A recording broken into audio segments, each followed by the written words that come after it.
I want to be near the cross. I wanna be near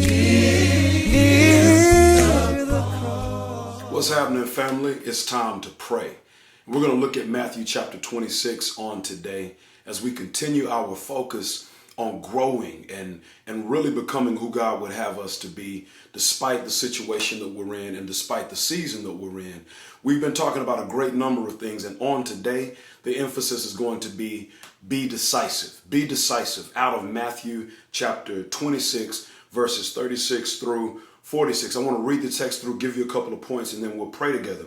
Then Jesus came with them to the place called Gethsemane and said to his disciples, "Sit here while I go over there and pray."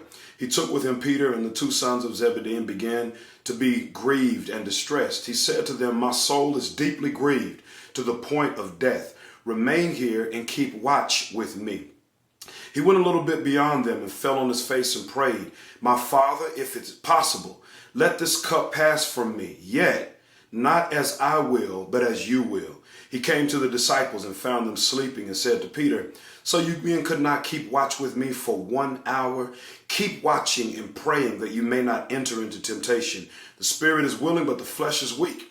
He went again a second time and prayed, saying, "My Father, if this cannot pass away unless I drink it, your will be done." Again, he came and found them sleeping. Their eyes were heavy. He left them again, went away, prayed a third time, saying the same thing one more time. And then he came to his disciples and said to them, "Are you still sleeping and resting? Behold, the hour is at hand. The Son of Man is being betrayed into the hands of sinners." Watch verse 46. "Get up, let us be going. Behold, the one who betrays me is at hand." This passage reminds us of the significance of what it means to be decisive. Here you find Jesus defining and then illustrating the concept of being decisive and why we as followers need to have that same principle in our arsenal of success. A decisive person is one who doesn't just have plans, dreams, or ideas, but they're willing and compelled to do them. Decide and then do. That's the idea there.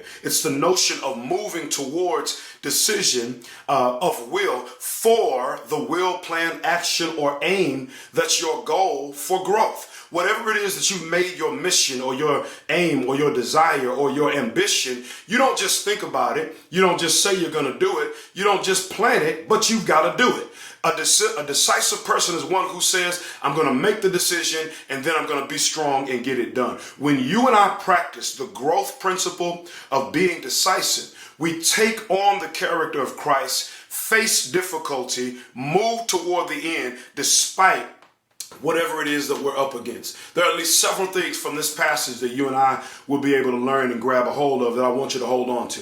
Number one, a decisive follower will face current difficulty with their priorities in mind. When you and I have our number one priority in mind, we say like Jesus. We may have a situation where we say, "Look, this ain't what I want to do." In the garden, he's literally saying, "If there's another way, let's do this. However, nevertheless, not my will, but thy will be done." Priorities then are what grip your mind and keep you in the face of difficulty to continue to push forward regardless of the turbulence that you're dealing with. Jesus entered and ended his life on the planet with redemption in mind. He came over and over throughout the Gospels. We read about him being very clear that he was here to seek and to save that which was lost. He was here to accomplish God's will. He would return back to glory. He was doing something that was his mission. His priorities were always in his mind. And in like fashion, growing by being decisive demands that we have a clear understanding of what our priorities are and move towards those things. What is number one for you? What is it that you are here to accomplish? What is your priority? I want to share something with you that if you and I are not very clear about what our priorities are, then we will have the wrong things in the front part of our life. There are some things right now that ought not be on the front burner of your life, if you're following the metaphor. There ought to be some things that are pushed back. There ought to be some things that are secondary, tertiary. There ought to be things that are on the peripheral, but they ought not be a dominant place. They ought not have a dominant place in your mind and in your spirit. When you are a decisive individual, you're making sure that your priorities are always number one. But let me share something with you. In addition to that, not only do you see that decisive followers face current difficulties with priorities in mind, but number two, decisive followers fix their attention on the fruit that will come from the moment rather than the turbulence of the journey. Look at verse 42 again in your mind. Then Jesus went away a second time and prayed, my Father, if it's possible for this painful thing to be taken away from me, unless it happens, if I must do it, I pray that what you want will be done. That's the New Century Version of the Bible. Notice what the emphasis is. When you fix your attention on the fruit that will come from the moment rather than the turbulence of the moment, you've got strength to continue to be decisive. The fruit of the moment would be the countless souls that are going to be saved as a result of Jesus' decision to accomplish and face the cross. We've got to fix our attention on the fruit of what will be while we address what is, while we face the moment's difficulties. You and I have to learn how to see the fruit, the outcome, the benefit, the blessing of what will come out of you going through this pain. What's the benefit? What's the fruit of what's going to happen as a result of me being decisive and sticking with this? That's what you've got to see.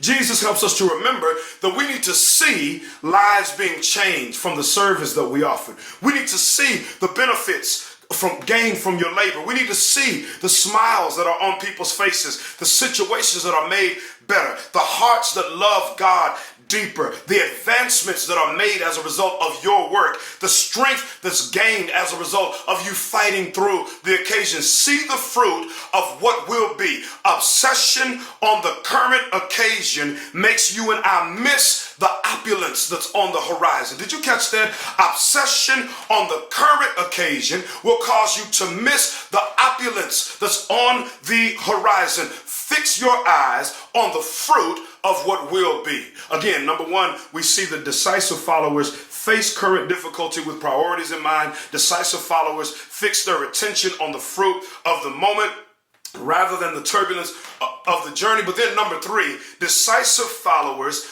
are faith-centered to gain strength and resolve for the season that they are in. Notice in the text, perhaps the most critical observation of this passage is that we see Jesus making monumental, decisive acts while in the midst of deep dialogue with God. He's in the midst of deep divine dialogue. In other words, he's praying. In fact, he was not going to move forward going to the cross without a conversation with the Father. In like fashion then, when you and I are being decisive about the things that we want to accomplish in our life, about whatever it is, whatever plans you have, whatever ambitions you have, the occupations you want to take, the faith journey you want to make, the entrepreneurial efforts you have, the faith of the family decisions you need to make, whatever it is, it needs to be bathed in prayer. There must be all decisive activity must include a discussion with your Creator. Why? Because prayer is the proving ground of your purpose. You can't move forward in any of life's activities without having a conversation with the one who gave you life. God, our time in prayer with God becomes the catalyst for your strength. It becomes the grounding for your resolve to accomplish your will, your aim, your objective, your agenda, your purpose, all of that. Whatever God has placed you on the planet to accomplish, you need to go to God and pray to him about being decisive in the moment so that you can do the thing through the pain, through the turbulence, through the issues, and do just like Jesus. Go to God even when you don't want to face the trouble, when you don't want to deal with the pain, or when you got to fight through the pain or the obscurity or the issues or the trouble. Fight through it and let God's will be done in your life. Listen to me. When you and I, look at the three things we've covered, like Jesus. When you and I are focused, number one, fixed, number two, and faithful toward our God-given mission and objective, then being decisive followers will happen with power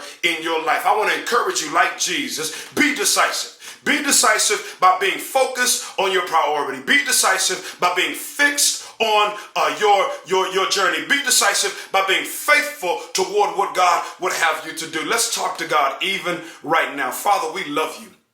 We thank you and we bless you for being a God who can encourage us to be decisive according to the will and the objective that you have for us. Help us, Lord, to not vacillate in not moving toward the ends that you want us to do. Help us to realize, Lord God, that moving forward towards our journey and fruitfulness with you can only happen when we embody the principles that you've shown us through Christ Jesus. We thank you, Lord, for allowing us to see the Son of God, to see our King of Kings make decisions in difficult times. Thank you, Father, for allowing us to know that when we fix our minds on you and fix our minds on the fruit of what will be as a result of living for you and journeying for you, that you'll be the God that will center us all the way through. Thank you for being open and present for us to talk to you in any moment, in any stage of our life. Lord, we love you, we laud you, and bless you for being our God. God, I pray that you bless your people to continue to grow forward with you in this season, Lord God, where we are caught in the throes of so many different attacks, so many different things that move our hearts and minds away from you. We pray, Father,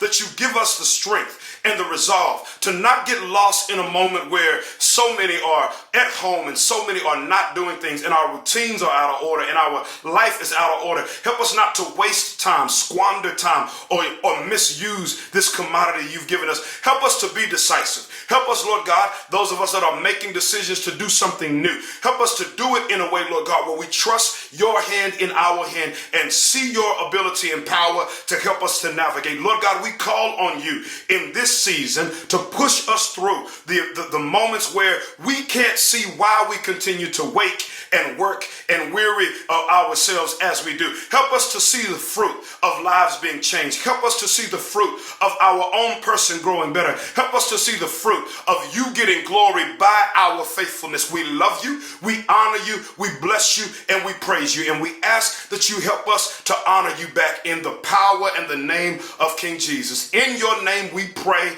and ask all of these things, and let us together say amen. Listen, continue to allow God to bless you and to walk and strengthen you as you move forward for the King of Kings. Be decisive, be fixed, be focused, be faithful, and let God bless your journey throughout. I'm going to pray for you. I'm asking you, please pray for me. Let's watch our God change everything. On Calvary's cross, we love you, Jesus. I wanna be, I wanna be, I wanna be, near the cross.